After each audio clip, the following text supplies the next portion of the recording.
What's up, everybody? Welcome to Narco Cop MMA, and this is Dana White's Contender Series Week 3 breakdown. I am your host, Mike, along with my co-host, Pepe.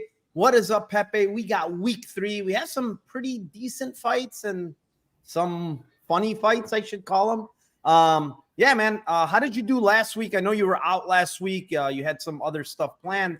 How was your week? How was your week overall? I was on Clint's show last week, so I couldn't because he always does his show on Mondays. But I had a poor week last week. I'd had the over in the Haddon fight. I thought they're being so durable they would be able to last, and it was one of those fights where I didn't want to pick a side, so I took the cowardice way and went with the over, just thinking that, they're both super tough and that it was just going to be a gritty war. And, there was a quick finish. It was kind of like the Kavanaugh versus Ho fight in the previous week where people were thinking over because they're both super tough. And then one guy kind of just shows there's levels to this. And, it's a quick finish. I forgot what other bet I was on. How did you do? I didn't have many bets. It's funny because I just had a parlay with Romeus and Finney. Obviously, Finney's was kind of sketchy. Romeus was kind of easy. But then I also played the under 1.5, which is probably a very bad bet, on the Rouston-Finney fight at plus money. I just thought the strength was going to be a big thing there. But, honestly, I know people are upset that Finney didn't get a contract. But to be honest, I said it even before that fight. I don't think he's UFC ready, man. He's just – because that Rouston guy, to me, is not good at all, man. He should absolutely smash that dude. Yeah. But, it's competitive fight. He even got rocked. And it's bro, he's honestly – I know people are mad that, Medina got a contract. He's tough. But I think he's kind of doing Finney a service here by getting him more experience. To me, that's – if I was his manager, I'd say, listen, after watching that, bro, I really don't want you to go to UFC at 85. Yeah, I mean, he's always going to have those limitations no matter what, just because of his size. But I'm saying cardio, yeah. He was death gas in that fight. You can't. I think it's hard to be that muscular, at his height and not have the lactic acid buildup. Yeah. I mean, some guys have it, but very few. You're right. I also bet Pat Pitlick in the main event at plus 200. Yeah. I thought there was going to be more distance striking. I didn't think that Gus was going to clinch so much. So he had a really smart game plan.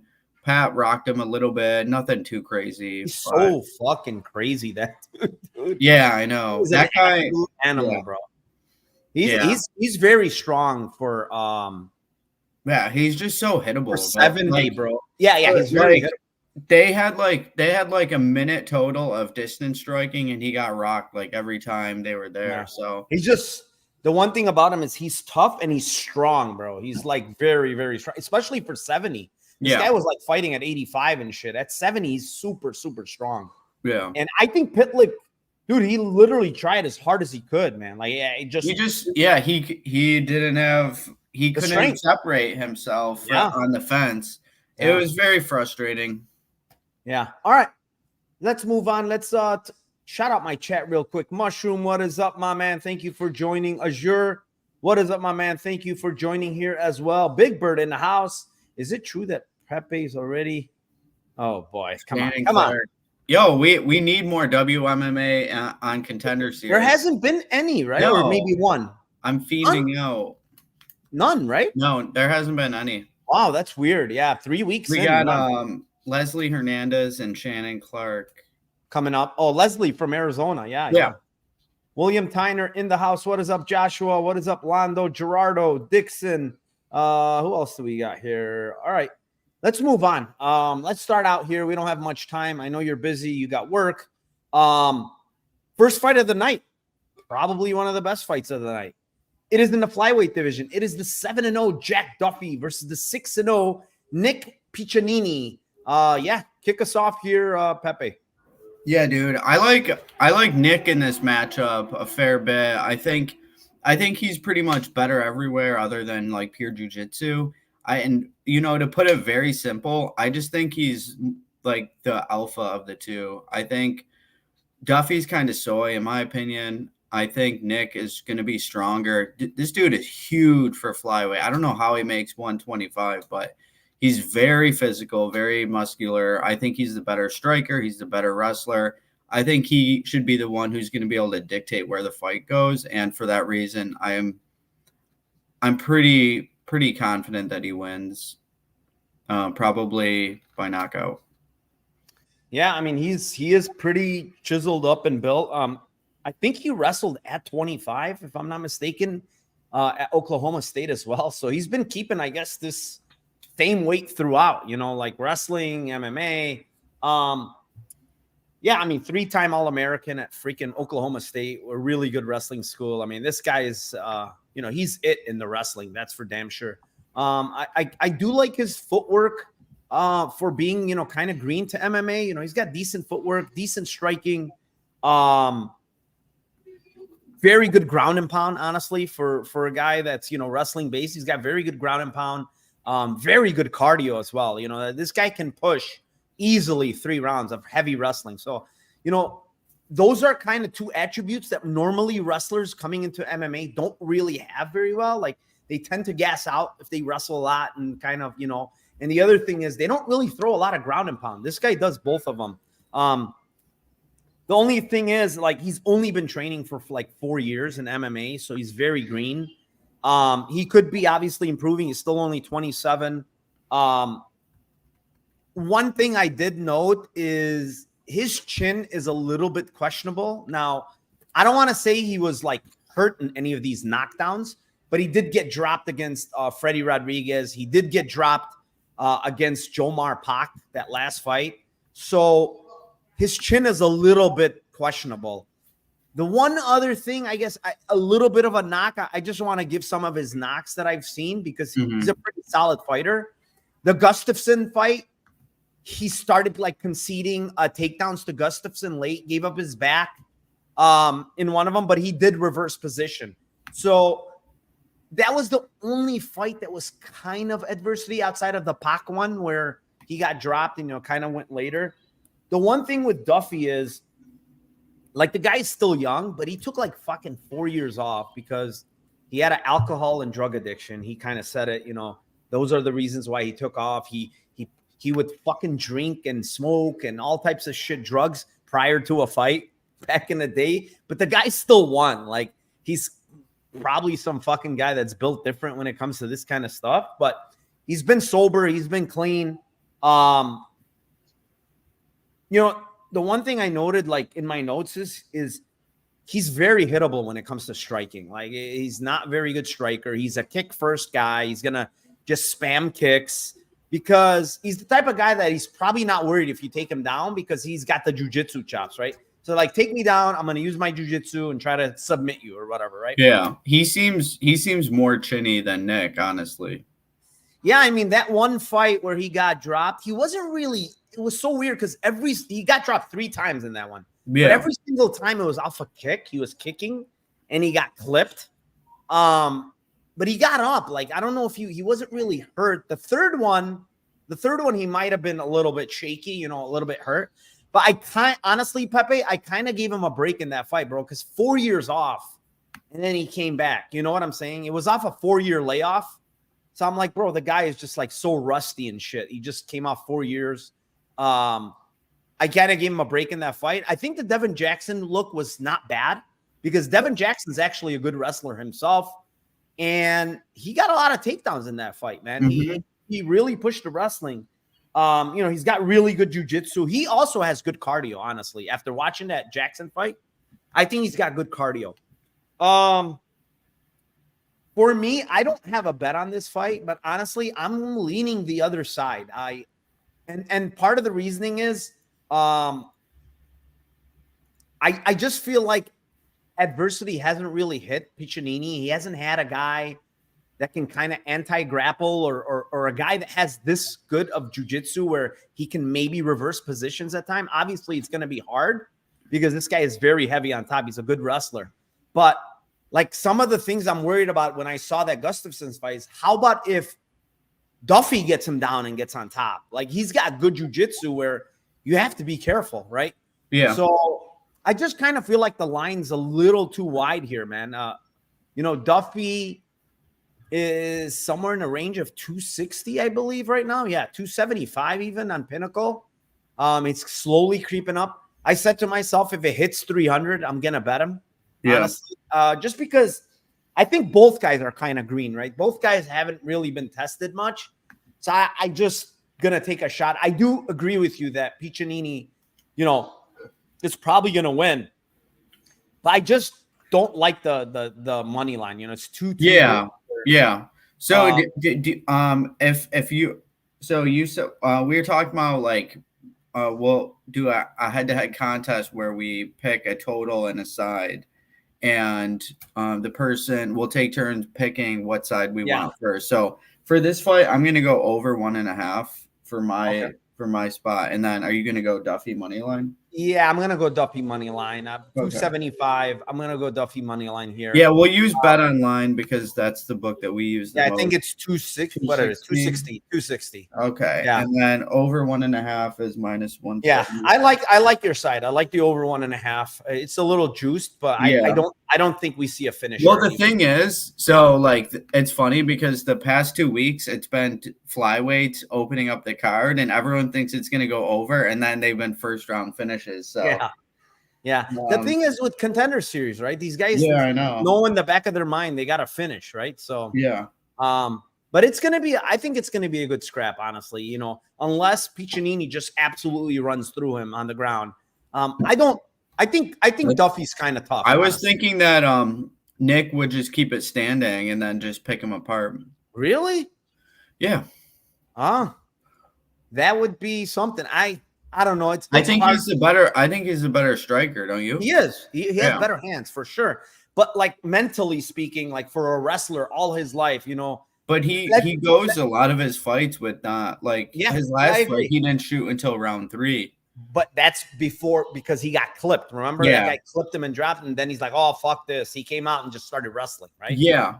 I think that guy is a better striker than Duffy. Way better.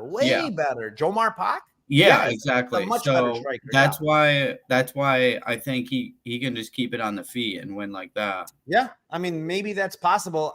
We'll see. Jack Duffy, I don't think is just going to allow it. The thing I think is he's not going to just allow him to just. He's like a cause chaos type guy. So correct.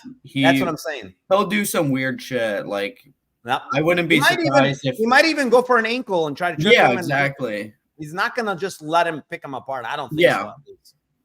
All right. Imanari roll. Yeah, exactly.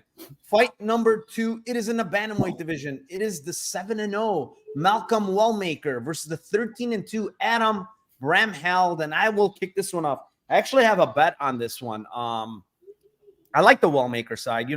I like Bramhald. I don't think he's a bad fighter. I think he's actually a good striker. I think his striking is on point. He's got very good counters.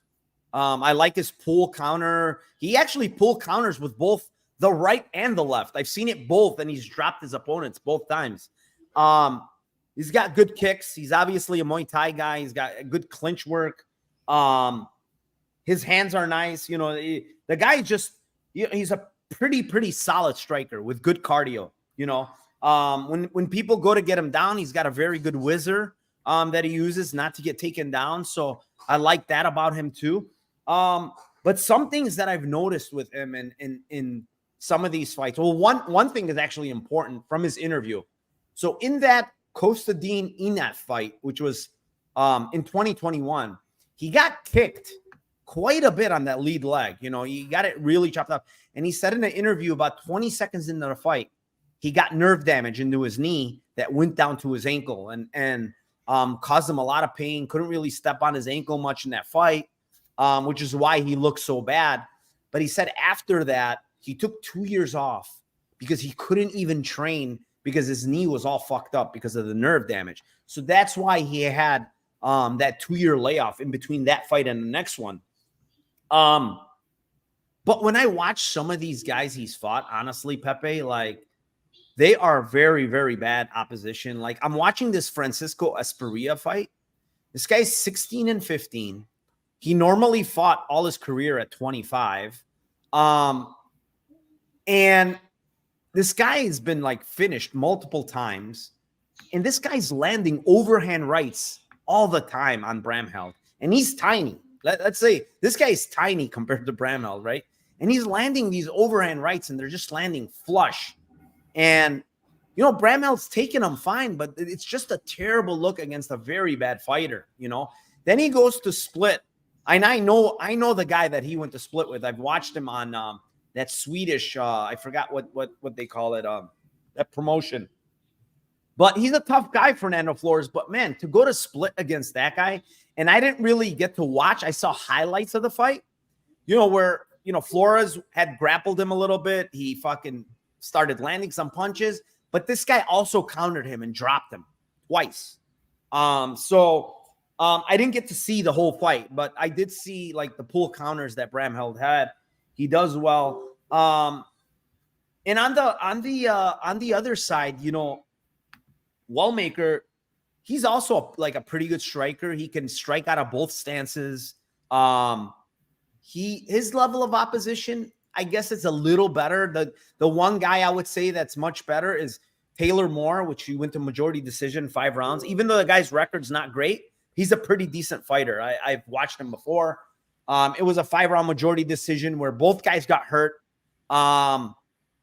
There was also a little bit of highlights I watched on it. And then Malcolm talked about the fight where it was a dog fight. You know, it was a tough fight.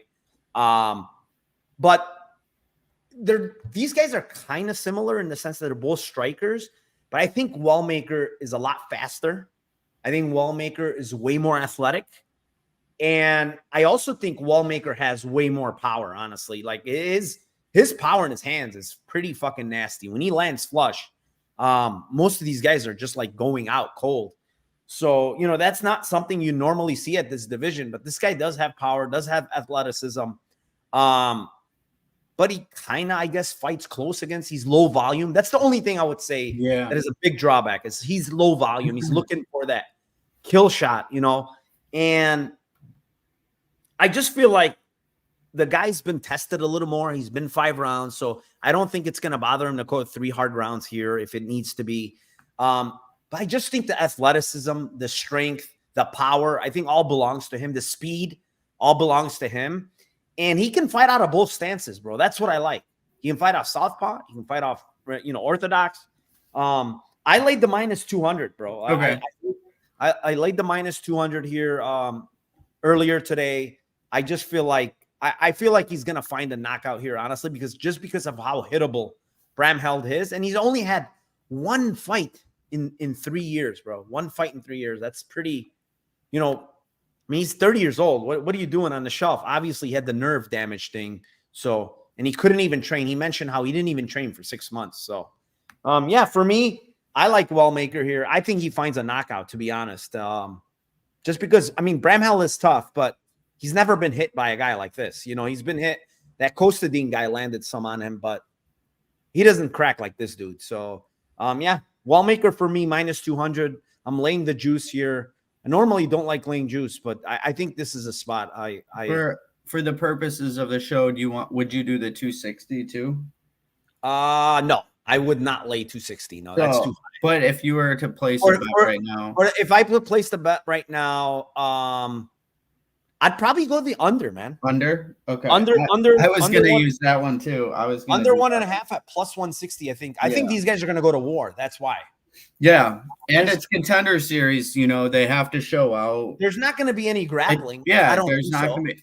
Yeah, and I mean, even if there was some grappling, Wellmaker could probably get a submission too. Wellmaker, I thought Bramheld had better submission jiu-jitsu, honestly. Okay. But Wellmaker I think can get him down. It's just weird because Adam's strength of competition's been so terrible. Terrible, bro. Terrible. Yeah. The only good fighter he fought was Shanks, and he got guillotined in under a minute. But how about Malone? Did you watch the Malone fight? No, I didn't go back that far because I figured it was. Malone absolutely came in, and Malone's not a good fighter. He's a normal, he came in and just completely ragdolled him, bro, and finished him. Yeah.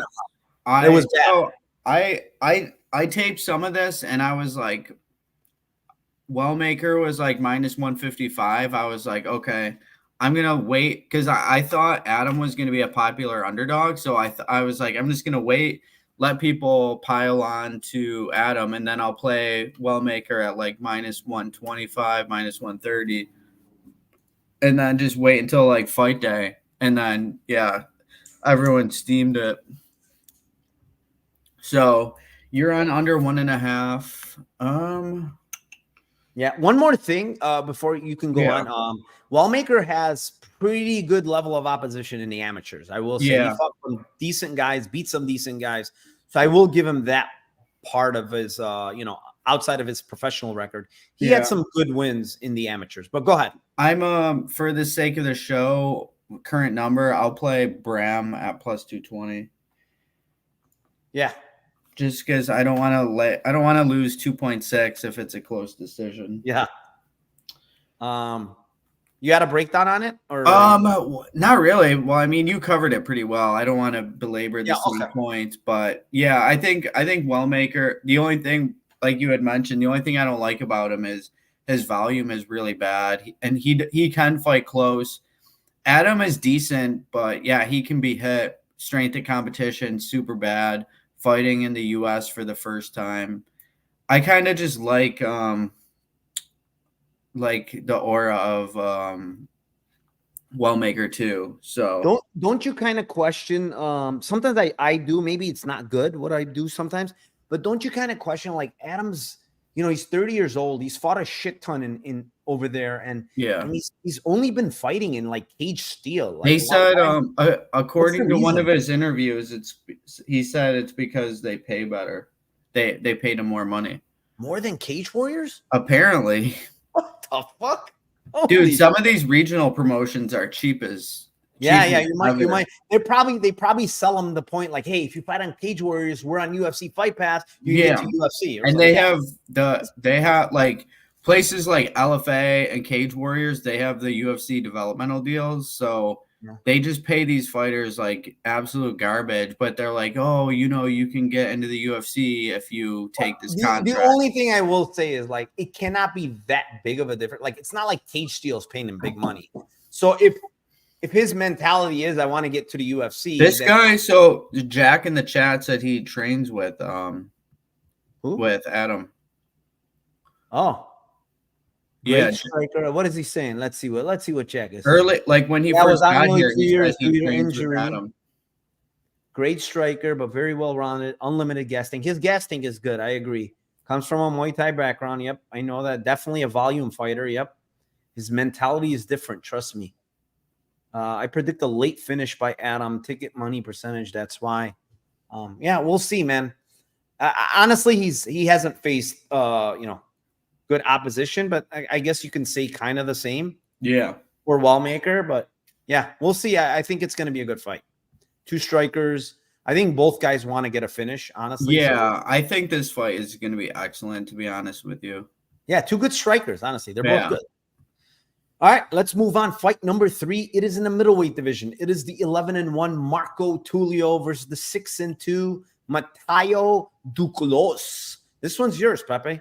Okay, yeah. So Duclos is coming in as the biggest underdog on the card at plus 320. Tulio is minus 420.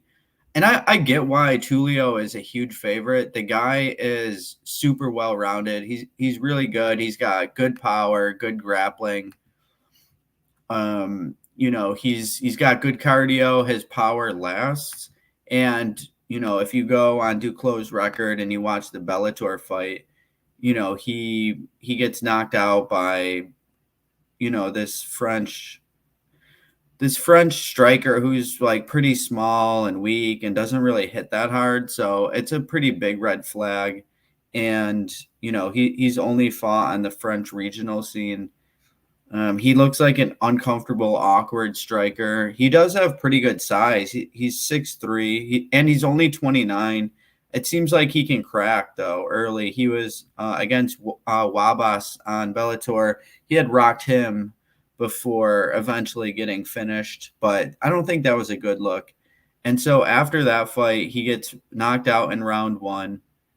He goes on to fight guys on the French regional scene, like pretty low level of opposition, no wins that really stand out. And then you go to the Tulio side, and he has fought on LFA, and he's fighting legit guys. Maybe not the best, but certainly better than I would say for Duclos. And I like how well-rounded he is. He seems super durable. He seems like a very physical guy, but he weighed in at 184. That was kind of weird. The guy's huge. I was expecting 186, but he didn't really look that much bigger than Duclos, to be quite honest. So I was pretty surprised about that one. I thought he was going to be way more muscular, but I didn't really see too much of a physicality difference between them. How I see the fight playing out is I think it's going to probably stay standing. I think they're going to trade some shots. If anyone's going to go to grapple, it's probably going to be Tulio. And I think he will have success with grappling. I think he will be able to get Duclos down and muscle him down. And I think he's going to have a big edge in grappling and jiu-jitsu.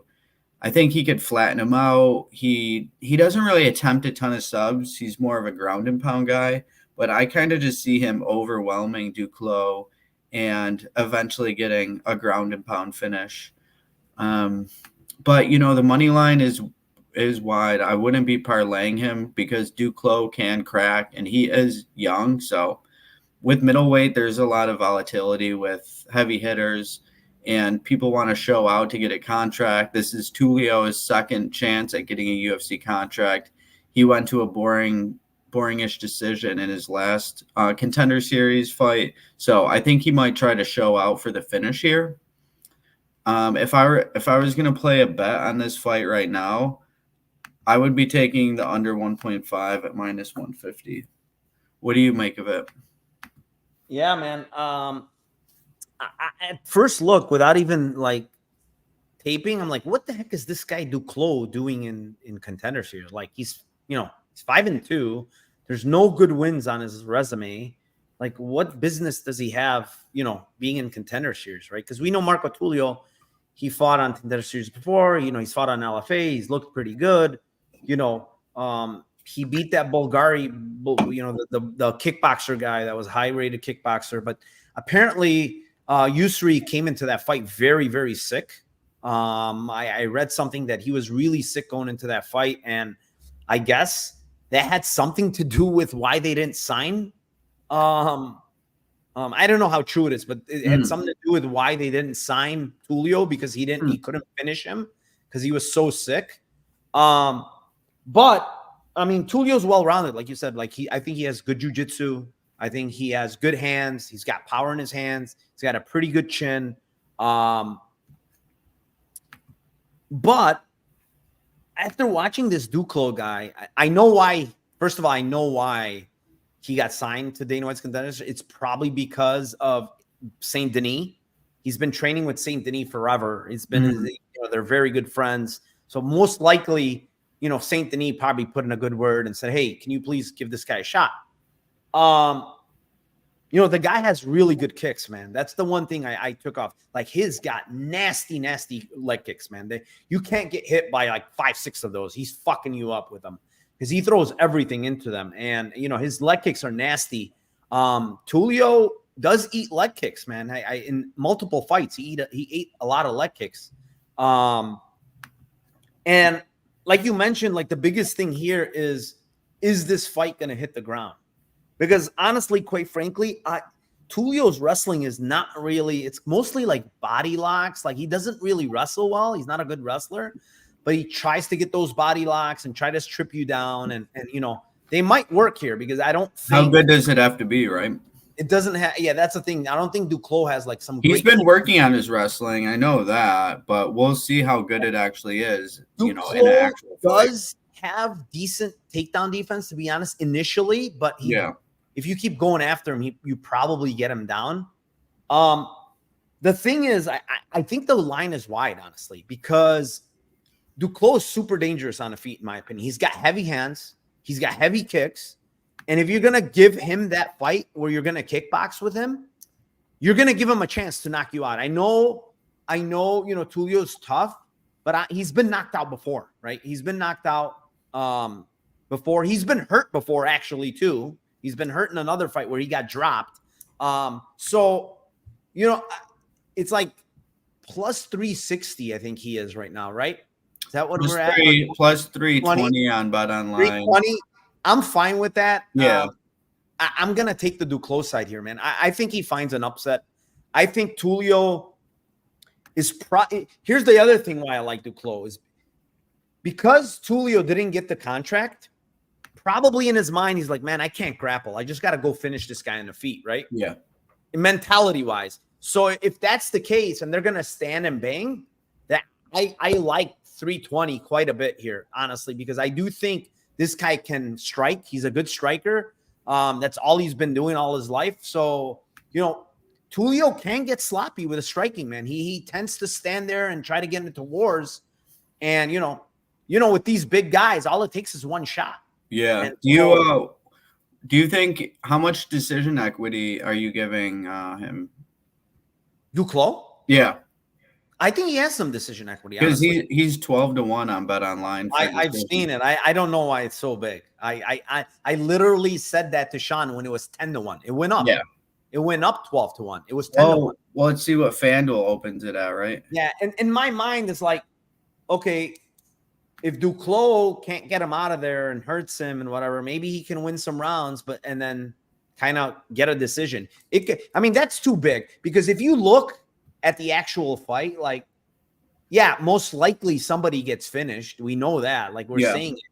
But like, look at the the over 1.5. Like, I feel like if it goes over that point, it's like probably goes to decision, possibly, man. Because I don't think like Tulio has some huge cardio edge here. I don't. So, yeah. I think people will assume that Duclos gasses out because of the Bellator fight, but I wouldn't really say that he was gassed out when he got finished. Wabas kind of just landed the perfect shot. Yeah, it was a weird, bro. It was like an equilibrium shot. Like, yeah, so right. Weird. He never could recover from it. It was extremely weird. It was, but he definitely got rocked and he did the stanky left. Yeah, I mean, listen, if this guy takes him down, it's probably a wrap. Yeah, that too. Because if Tulio ends up on top, and he's nasty, bro. He's nasty. Even with his ground and pound, he's nasty. Duclos probably is gonna have a hard time standing up. Oh yeah, he's got great ground and pound. He doesn't really commit a ton to the submission, but I think this would be the one fight where he's fighting Brazilian, so I think this could be the fight where he could set up that arm triangle. Yeah, Duclos is kind of shitty on bottom. Yeah, honestly. He's a French kickboxer. Yeah. All right, let's move on. Fight number 4. It is in the featherweight division. It is the 9-1 Michael Aswell versus the 13-2 Bogdan Grad, and this freaking line has flipped, I believe. It was initially where Grad was the favorite, but now all of a sudden we're looking at minus 124 on Michael Aswell. Big line movement here. Bogdan Grad is now the dog, and Bogdan Grad is a former Dana White's Contender Series guy where he got knocked out pretty viciously by Tom Nolan. It was at 155. I want people to take that into context. Like, this guy shouldn't probably be fighting at 55. He's probably going to be very undersized as far as height and reach and stuff like that. But now this one's back at 45, and I know Aswell pretty well from Fury, right? I tape a lot of Fury fighting, and I know him pretty well. He's kind of like a workman, right? Like, he doesn't do anything really good. Generalist. Yeah. Generalist. He doesn't do anything good. Just keeps coming forward. His pace is good. Throws a lot of strikes. Durability. Be in your face. Pocket boxing. Durability. Cardio. He's got the intangibles, right? Yeah. When we talk about intangibles in MMA, he has all of them. Cardio, durability, volume, pressure. He does all that. I don't like that he gets hit a lot. He's like right there to get hit. He doesn't give a fuck. He's kind of like the guy, like, throw one, hit me so I can hit you back. His grappling is, he's a grappling based guy, but he's fallen in love with his hands, apparently. Like, he does abandons grappling. No more grappling for him, But he doesn't sit down on his punches. No, he doesn't. But honestly, it just feels like he breaks people because of the pressure, the volume, and just people break. A lot of these guys break. And honestly, that Del Val fight, it was a close fight. I don't think it was that easy of a decision for Del Val. I do think Del Val won. But you could see in round 3, man, Del Val was gassed and he was coming after him, dude. He wanted to kill him. And he survived and he won a decision there. The problem is this guy you can calf kick him to death. That's one thing I have on my notes. Like he's so heavy on his lead leg plotting forward. Like you could just kill his lead leg all the time. He's got 0 fucking kicks. I never seen him even throw 1 kick, bro, in these fights. It's only hands. So he's so one-dimensional when it comes to striking. Him and Bogdan are like opposite. Complete opposite, right? Bogdan throws punches, kicks, everything, right? He's mostly kicks. Yeah. But he has more variety. I think he's the more explosive fighter, right? He's the one that has better jiu-jitsu. He's the one that he's pretty dangerous, honestly, with his jiu-jitsu. This guy goes for it, and he looks pretty strong. Now, I will say it's not going to be easy to sub a guy like Aswell because it seems like he's so tough. He knows what to do. He fights out of a lot of positions. I don't know if he's going to be able to sub him. But, like, when you talk about overall game, I do think Bogdan Grad is more skilled in MMA, right? But all the other intangibles, I lean on Aswell. That's why I'm, like, torn on this fight. I don't have a bet. I know the line has moved, but like I think most of the finishing equity, to be honest, is on Grad early, but most of the finishing equity late is on Aswell. It's just like one of those fights, you know what I'm saying? And so with that being said, the over 1.5 is 175. I don't like a side. I like the over. I like the over here in the sense that, people are going to look at Tom Nolan icing this guy. I think it goes over too. Yeah, I mean, Tom Nolan iced this guy, but let's be honest. Like, this guy, what's his name, is not a one-hitter quitter. Like, he just doesn't have that power in his hands, right? He's flat-footed. He's throwing volume. And I just don't think he's going to get Grad out of there that early. If anybody finishes early, it's probably Bogdan. So, yeah, give me the over here, Pepe. I got all right. So my only bet of the night so far is Aswell at plus 115. So I like him in the spot. He's only 23 years old. I like his competition better than Bogdan. Like, Bogdan is fighting on the Romanian regional scene, and then Aswell is actually fighting in Fury, a promotion that we respect. A lot of prospects come up through there. I know Altum Josh doesn't have the greatest record, but I think he was a harder match for Aswell than Bogdan is, just because he's got more speed. Like, the thing with Bogdan is I think Aswell is going to be able to see his punches coming a lot more because he loads up on everything. He's super muscular, but he's not that fast. He's explosive, but he just puts everything in all of his shots, and it gasses him out. So I don't really see him attacking the grappling. I don't like his cardio. He fights through exhaustion, but he's very low volume. He's super hittable. He can be backed up. He's cutting down to 145. The dude's massive. He's huge for 145, but he's not tall and long. He's just super muscular. Do you think he's on something? He must be, man. Like, you see those pictures, bro? Yeah. The picture of his legs, how vascular they were, bro. The veins, all the veins popping out. Yeah. I was like, what the fuck is going on here? Like, this dude is definitely on something. But yeah, his cardio is not good. His head movement is no good. So, if Aswell, I'm pretty confident Aswell is going to win round 3. And, he only has to win, 1 or 2. And I like his upside. He's at a new gym with Daniel Pineda. I think he's going to be the one who's going to be making improvements in between fights. Solid gym, has a lot of heart. I like what I heard from him in interviews. He's a natural fighter, tough, gritty, and like you said, he's got all the intangibles on his side with the pace, cardio, durability. Yeah, he's got good boxing, and Bogdan gets cracked in a lot of fights. He can be backed up, so I like Aswell, and I bet him at plus 115. And for the purpose of the show, I'll pick him at minus 124. All right, 402 live viewers. Hit the like, guys, down below, please. Yeah, subscribe to the channel if you haven't, and we'll move on. Main event time. It is in the middleweight division. It is the 8-2 Andre Pulyaev versus the 6-2 Liam Anderson. I know you're a little familiar with Liam. Are you familiar with Andre Pulyaev? No, man. He was not a guy who was on my radar. I was like, who the fuck is this? And even after watching tape, I'm still kind of wondering. Like, this guy, I can't tell if he's a fraud or he's got like some potential skills, because I like his frame is pretty solid for the division. Yeah, both guys are weird. It's kind of an interesting fight.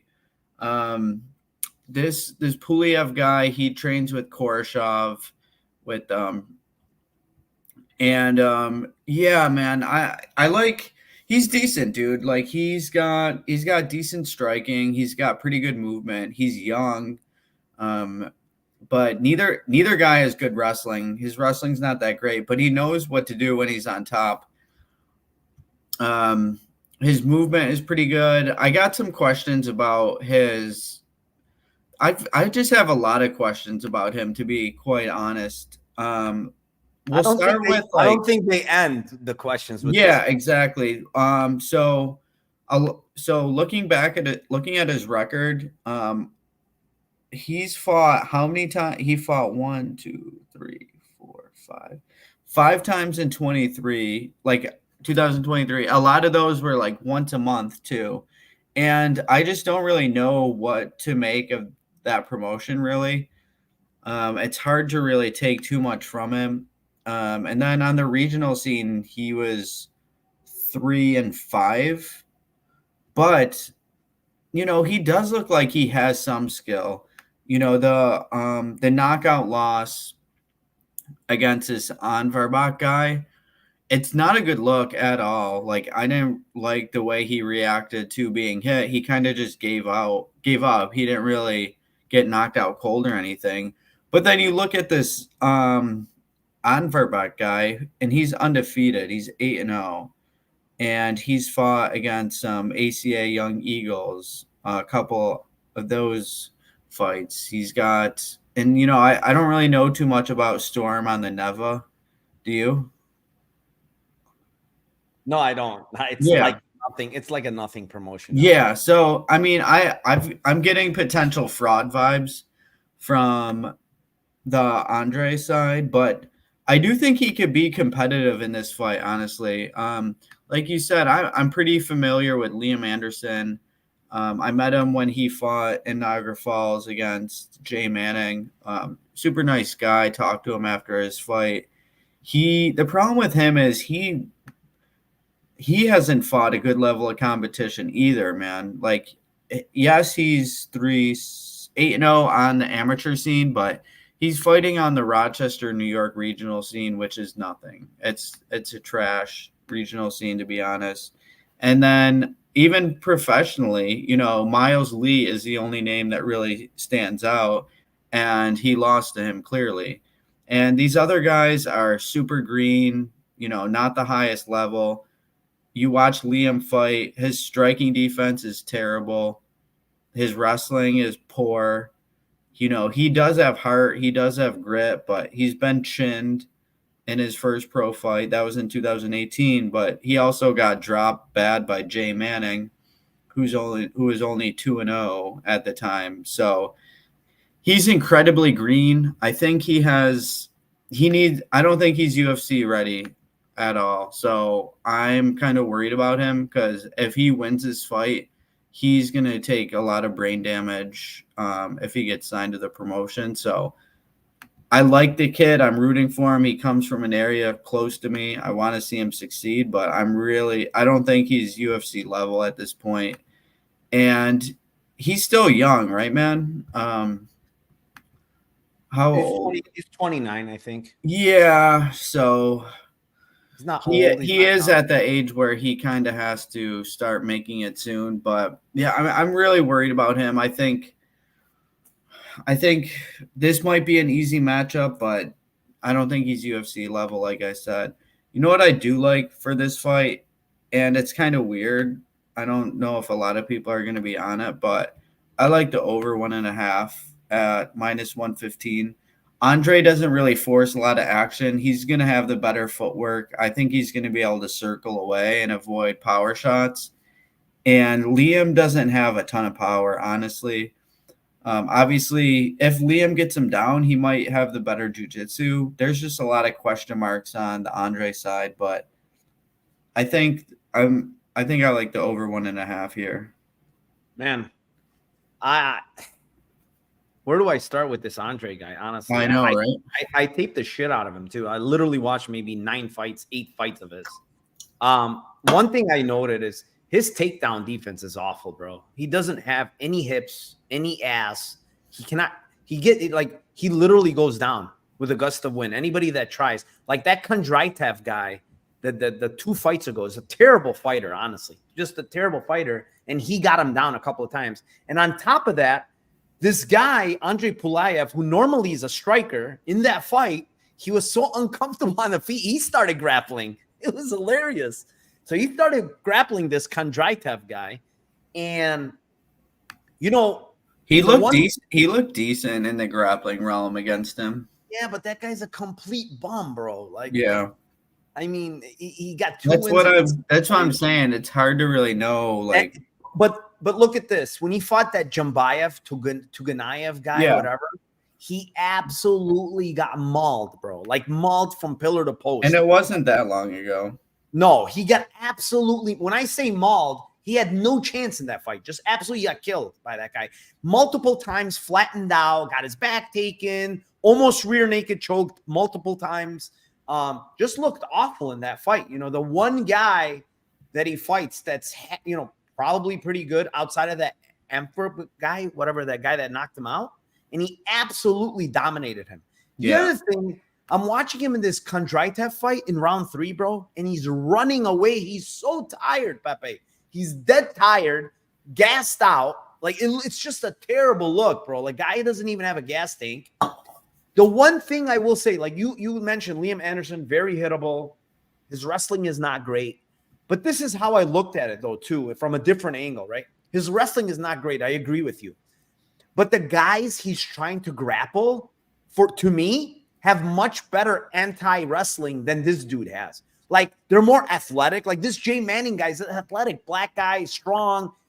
I don't see that from this Pulyaev guy. He's none of those things. You know what I'm saying?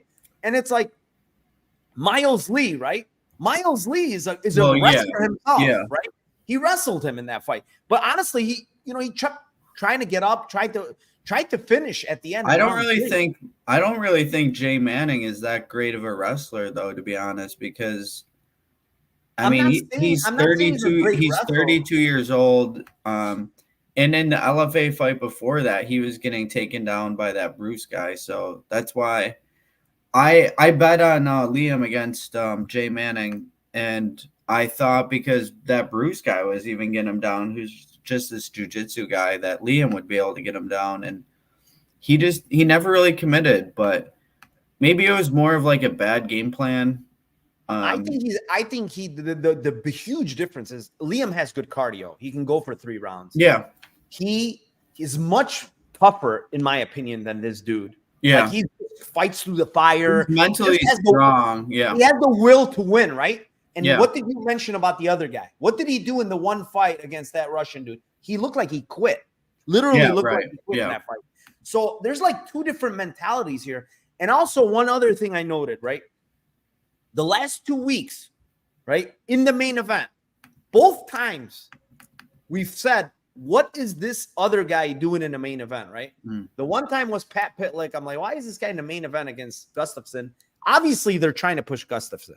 It doesn't always work out. Week 1, it was Malik, that Malik guy against Wes Schultz, right? It almost didn't work out because Wes Schultz almost turned it around on him, but Malik ended up winning, right?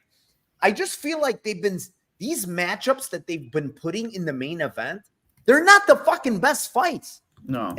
And like Pulyaev, yeah, Liam Anderson is not a very good fighter, but you know what he is, Pepe? He's exciting, right? He brings the pace. He brings a war. UFC love that shit. You know what's interesting?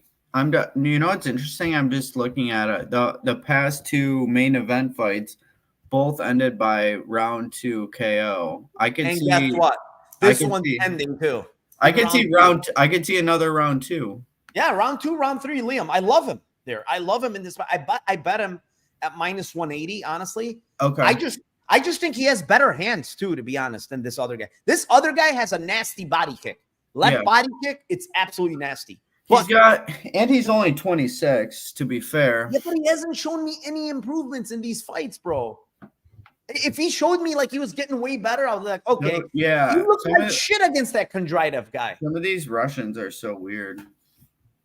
And one more thing I noted, he's been fighting in the Shlemenko, like that Shlemenko organization. You know, he didn't get signed to the Shlemenko fight team up until recently.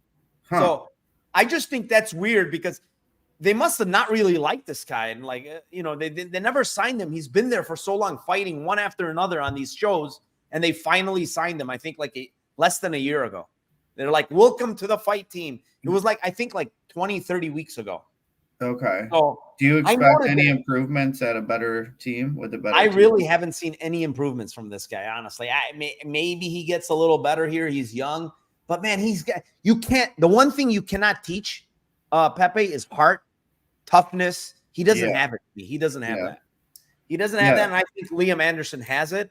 I think Liam Anderson he's going to be able to get takedowns, to be honest, against this dude. And on top, I think he's got ways. He's a brown belt. He's got good jiu-jitsu. And I think he's going to sub this dude, honestly. Yeah, he's from 10th Planet. Yeah. So I think he's going to sub this guy probably round 2 or round 3 when this guy's gassed and Liam keeps pushing. But I played the minus 180 for this show's purposes. I'll lay minus 200. I'm fine with it. I think he should be about 70% in this spot. I think this guy, honestly, is being brought in here to lose and to make Liam Anderson look good. And I just think he's a fraud. Like you mentioned it, I don't know what he is. I honestly want to just say he's a fraud. It's nothing on tape tells me this guy. Yeah, there's a good chance. There's a good chance that if he gets taken down, he just will. The other thing is, like, sometimes don't you think like this guy came from like Russia or whatever, from that regional scene? He's beat absolutely nobody, right? He's looked bad in a lot of fights. And all of a sudden, he's the main event in Dana White's Contender Series. Like, why? Yeah, and it's not like he has a big following. He has 832 Instagram followers. That's why I kind of feel like, you know, Anderson is exciting, right? All of his fights are like crazy, hectic, right? So I feel like UFC is trying to push him here. And I know that's a narrative. It's not like Koreshkov's with him. Yeah, but Koreshkov's not in the UFC. The UFC don't care about Koreshkov, right? Koreshkov's a legend. Yeah. Yeah, I mean that's it. Yeah, I laid the juice on 2 spots here. I usually like dogs, but I think the juice is good here. So you had Wellmaker and Anderson. Well, the Wellmaker one I went with. Didn't I go with? But like aside from as bets, that's the 2 bets I have. Minus 180, minus 200. The lines are gone. You would agree that the line is too wide now for Wellmaker. Yeah, I wouldn't bet Wellmaker at this point. Adam's not like a scrub or anything. No, that's why I wouldn't lay 260. No, I think I kind of capped him at around 70%. I said to myself, like, he's probably wins 7 out of 10 times. Like 233 is the max. So I said it like could be a 50-50 fight, you know. Then it's a terrible bet if that's the case. It could be, you never know. Sometimes with contenders, we get surprise performances too. Yeah, it's hard. And then people freeze and all types of shit. I like your stand on Duclos. plus 320 is a big line. It's That's big, going to man. be, It's going to be striking, bro. Like I Mhm. think that's truly big. It's because that Bulgari guy was sick, bro. Like he couldn't do anything in that fight. Yeah. Like he literally couldn't do anything. So yeah, and I don't even think that guy's all that for MMA. Like he's just not that Right. Bulgari guy. So what parlays do you want, Mushroom? This Yeah, fucking he guy. keeps saying parlays. What parlay do you want us to give you? Dude, Give honestly, them a parlay, Pepe. Give them a parlay. dude, I suck at parlays. That's like one of my. I'm not good at parlays. All right, you want a parlay? Give them Anderson and Wellmaker. Yeah, I would take Anderson and the over. I take Anderson and the over in the Duffy Piccinini fight. Take Anderson over. It's probably around plus money, probably plus 105 or something. I think that would be good. Over Piccinini, Anderson money line. I think this dude Pulyaev is a fraud, bro. Honestly, I really do. You know, it'd be crazy if fucking Nick shoots like an early takedown and just gets guillotined by Duffy. I don't know. It's so hard to guillotine these good wrestlers, man. They're strong shit. Their necks are so thick, man. Like they're just hard to guillotine. Duffy kind of. I mean, Duffy seems kind of soy to me. So, really? But he's one of those like noodly guys that like he just finds ways to like get into good position. So like, yeah, he's got. I wouldn't be surprised if he like pulls off a crazy sub. I'm kind of surprised you didn't go with your boy Liam Anderson, but I mean, he's not the most skilled fighter. Well, what's the line too? Well, it's 200. I think you can get 180 something. No, 185 you can get. It's not. I think that's not bad. 185. 186 on FanDuel, 185 on Bovada. Yeah. I think this dude is a fraud, honestly. I watching his tape, it just nothing outside of the left body kick. There's literally nothing I like with this guy. Nothing. So, yeah, who knows? he might have better range management, honestly. Liam. But you think Liam is going to just let him sit there at range? No way. He's going to crash the pocket. Well, then I think he's going to get hit, honestly. In the pocket? Yeah. I think he has better hands, honestly. I think Liam's hands are better, to be honest with you. I don't like this guy's hands at all. I don't think he has good hands. I think Liam has worse defense too, for sure. Yes, of course. Yeah, he's reckless. The other guy is scared to get hit. Yeah. So he just kind of runs in circles, right? Yeah, the over at Pick a Money might be sketch if Liam gets him down. That's my biggest concern. Oh, it's going to be very sketch, honestly. I think he subs him. Because Liam is pretty aggressive with like going for subs and passing and stuff. Yeah, but he's fought a bunch of bums, honestly. I think this guy's right there with them, bro. I really don't think Liam is that good, to be honest. Like, no, he's not. He's not that good. But I think this other guy's terrible. Maybe I'm wrong. Could be wrong. Yeah. Like I said, I there's a decent chance he's a complete. You might call me crazy, but a guy like fucking what's this guy's name? Jay Manning could probably beat this dude. I'm not even. Jay Manning's 1-1. Huh? Jay Manning is 1-1. 2-1, yeah. No, 2-1 now. But yeah, I think he could probably beat this guy. Jay Manning, that Xavier Jones guy or whatever that he fought before. Xavier, Liam, yeah. You know him, right? He's an MMA lab guy. Yeah, but he's like he's a pull guard, like he's a very high level jiu-jitsu guy. He's not that good because that's what I heard. I'm telling you. Yeah. From MMA lab, I heard he's a very high level jiu-jitsu guy, Xavier. I think that's cap. Maybe. Possible. It's very possible.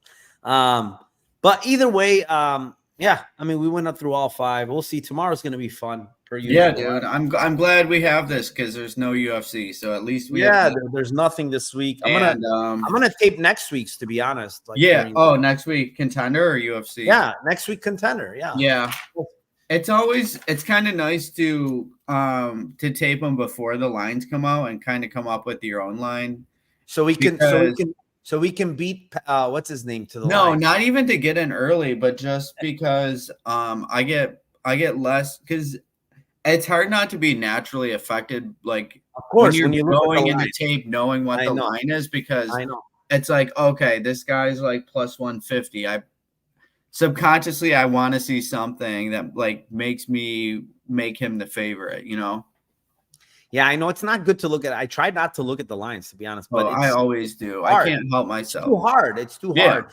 You should go on Twitter. Oh, I just bet, so and so Yeah. Liam Anderson minus 160. I'm like, I wouldn't be able to avoid it just yeah, because I'm like I'm always looking. So there's no way around it.